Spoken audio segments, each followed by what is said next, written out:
Hey guys, today I'm going to be unboxing, setting up, and demonstrating this iZeeker model IG220 solar trail camera. So guys, this item was gifted to me to do this video, and you know me, that's what I'm going to do. I'm going to unbox this for you, set it up, and then I'll put it out in the field and test it for a while and come back and show you the real world results of how it performed. Alright guys, so let's get this out of the box and get this show on the road.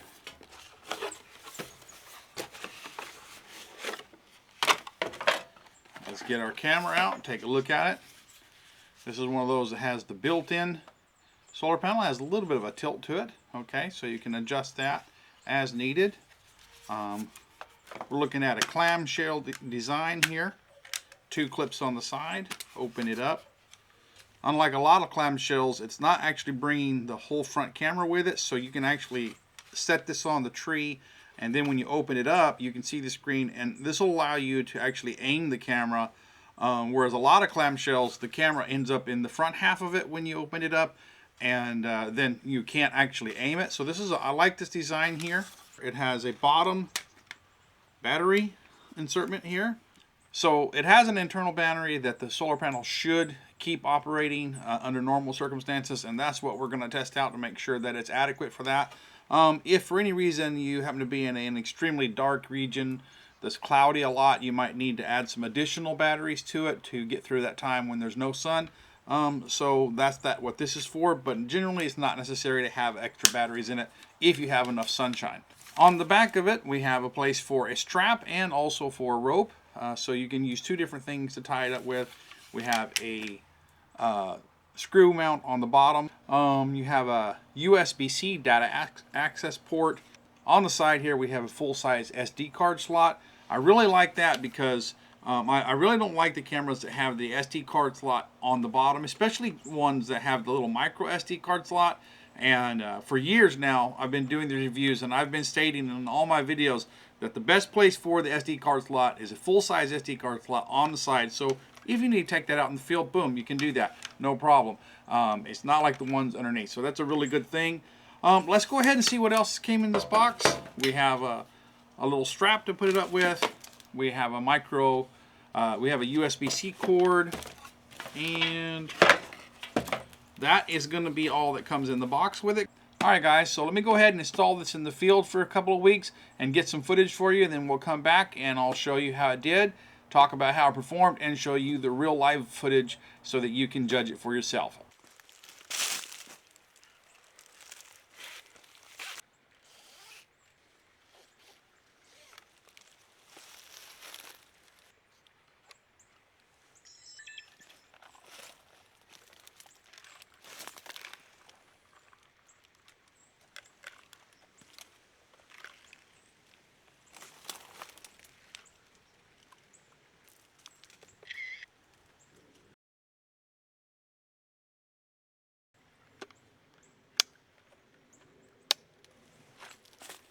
Alright guys, so I'm back and the camera's been out in the field for a while capturing footage. Let me go ahead and show you some samples to start off with.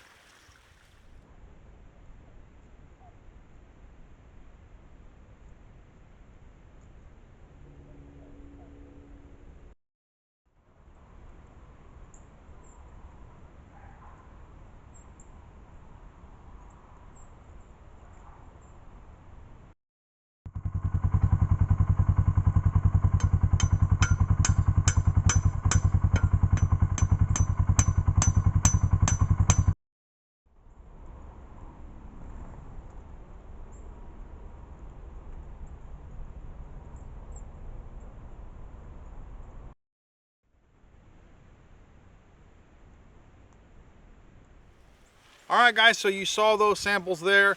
The camera did really good. The clarity of the videos is really good for a trail camera. Not all trail cameras produce really good clear video. This was really good compared to some other ones that I've tried. As far as detection goes, it was very, very sensitive.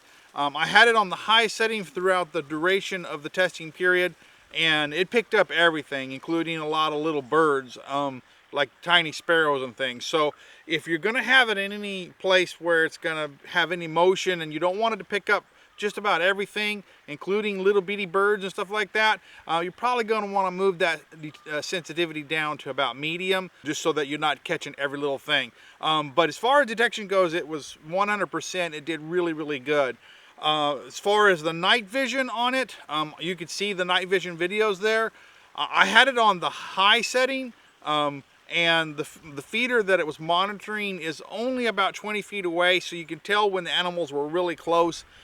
They were kind of blown out and white. So if you're going to use it in close proximity, you want to move that nighttime IR setting down to probably medium to not get that kind of whitish on there. But if you also look, it was casting light. You know, you can see the bushes in the background. Some of them 75, 80 feet away were all illuminated. And so if you really want to make sure that you get that background that's far away, or you're going to have your main subjects being 30, 40, 50, 60, 70 feet away, you're going to want to leave it on that high setting, okay? The camera did really well. The little solar panel did really well, kept it charged. In fact, when I put it out, it only had about 25% charge, and during the testing period, even though it's been mostly cloudy, this is one of the first sunny days that we've had in about 2 weeks. It charged it up and kept it, I mean, it went from 25% to full and kept it charged, even though it's underneath an oak tree and it only gets sun partially throughout the day. All right, so right now the camera is facing east, and this is where it's been, the position it's been in during the testing period. And it's also under an oak tree, so it gets no morning sun, and it doesn't really even get any sunshine till after about noon, and you can see like it's kind of right here, and there's kind of shade on it. So even with that minimal sunshine and being mostly cloudy, it was able to keep the camera going and charged, and I'm shooting those high quality videos and everything, and so I didn't have any problems with it at all as far as that. Guys, don't really have anything else to say about the camera. It does what it's supposed to do, detects animals, takes video, clear video, and has good nighttime illumination where you can see things really clear. Guys, I hope you enjoyed this video. If you have, please hit that thumbs up underneath the video to let me know this video helped you out. Until next time, this is the Gadget Man saying, I'll see you later.